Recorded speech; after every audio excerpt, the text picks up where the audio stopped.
Part 2. His mother was the first he had asked in the morning. সকালবেলায় তার মাই ছিল প্রথম ব্যক্তি যাকে সে এই প্রশ্নটা করেছিল। আম্মাজি, হোয়ার হ্যাভ দ্য ক্লাউডস গান?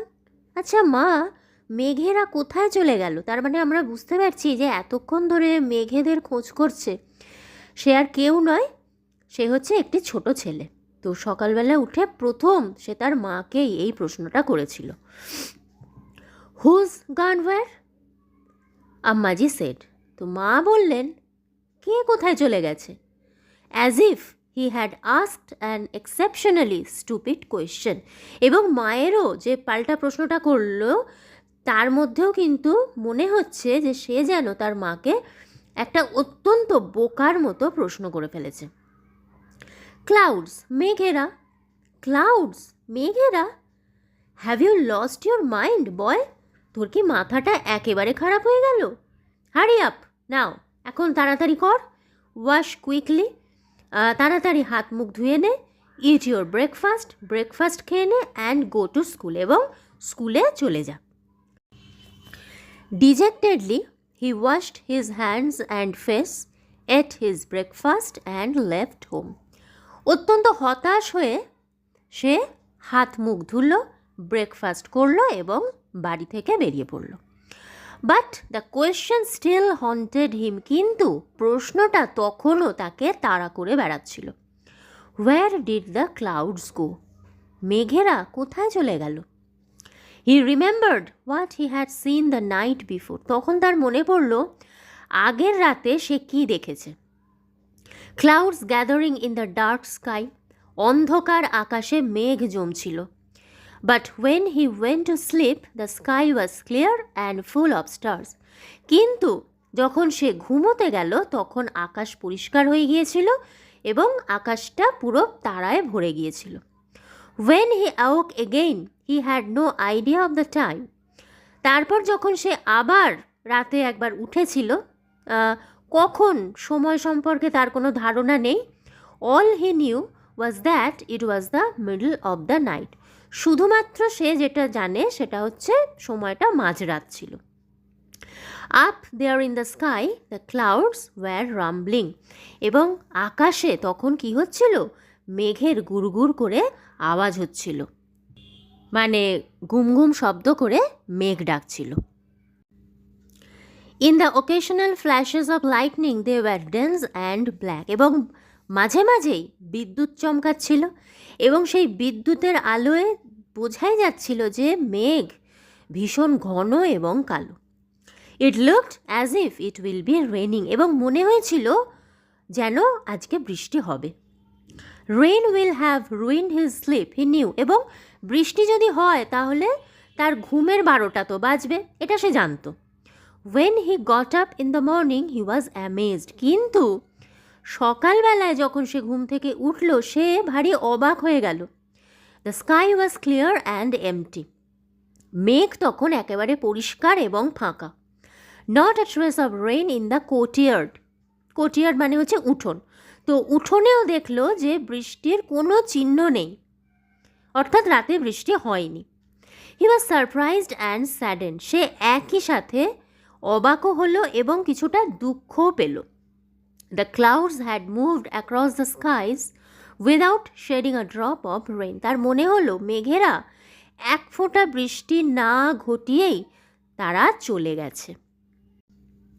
And it saddened him to think that he had fallen asleep. এবং দুঃখ পেল এই কারণে, এইটা ভেবে যে সে ঘুমিয়ে পড়ল। Had he stayed awake perhaps the clouds would not have disappeared like that. তার মনে হচ্ছে হয়তো যদি সে জেগে থাকতো তাহলে হয়তো মেঘেরা এরকমভাবে অদৃশ্য হয়ে যেত না। একটা ছোট ছেলের ভাবনা যেরকম হওয়া উচিত, নিষ্পাপ ভাবনা, সেটাই তার মনে হচ্ছে যে সে যদি জেগে থাকতো তাহলে কিন্তু মেঘেরা চলে যেত না। আর সেই কারণে এই যে ঘুমিয়ে পড়েছে সে, এটা ভেবে তার খুব মনটা খারাপ হচ্ছে। It would have been the season's first rainfall. এবং এমনও তো হতে পারতো যে এই সিজনে, অর্থাৎ এই যে বর্ষার ঋতু চলছে, এই বর্ষার ঋতুর এটাই হতে পারতো প্রথম বৃষ্টিপাত। The month of the rains was sleeping away. বৃষ্টির মাস তো চলেই যাচ্ছিল, অর্থাৎ বৃষ্টির যে সময়টা সেটা চলেই যাচ্ছিল, কিন্তু বৃষ্টি আর হচ্ছিল না।